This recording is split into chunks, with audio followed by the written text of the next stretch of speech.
này bây giờ chụp lại rồi chụp lại cũng rồi thôi cho rồi không gì thì nó sẽ cho cũng rồi to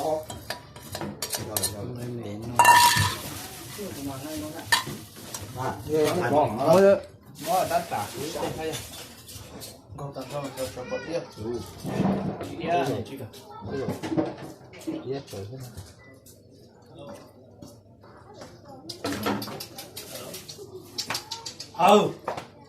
chỉ có một thằng còn chua bỏ vào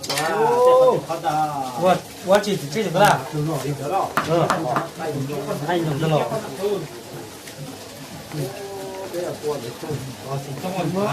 nó bảo là nhiều vấn đề không có nhiều chưa có chê chê áo nhà chê tụi mày nó còn đỡ nữa chê mà nó là thế thì ồ kiểu yết muốn là chỉ cộng lại ô nhiều con cũng luôn nói một chút vì con trồn lúc lao chê mà thấy cũng chả thấy lúc lát đến rồi nó thì lọc rồi nó kỹ nó tự nhiên nó cũng chả cái điều cái gì à chê ở qua đâu nó Chuối, có cái gì nhất trâu lò, trâu ở ngủ đây này nó này.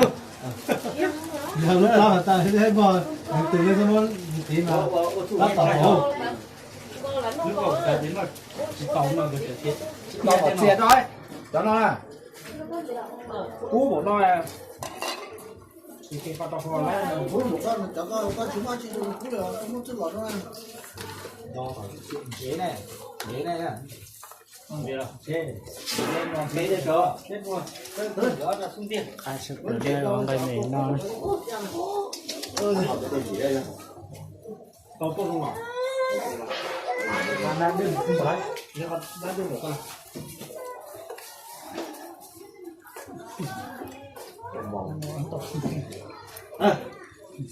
Từ kia đâu, tôi rồi đâu đâu, tôi cột này.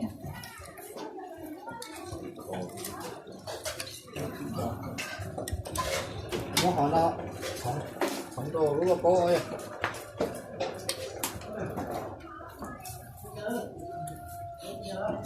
Trong chỉ phát làm mà nên cái dạng.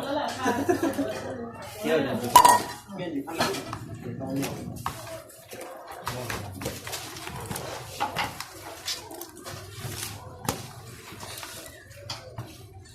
Đây này, có đây không?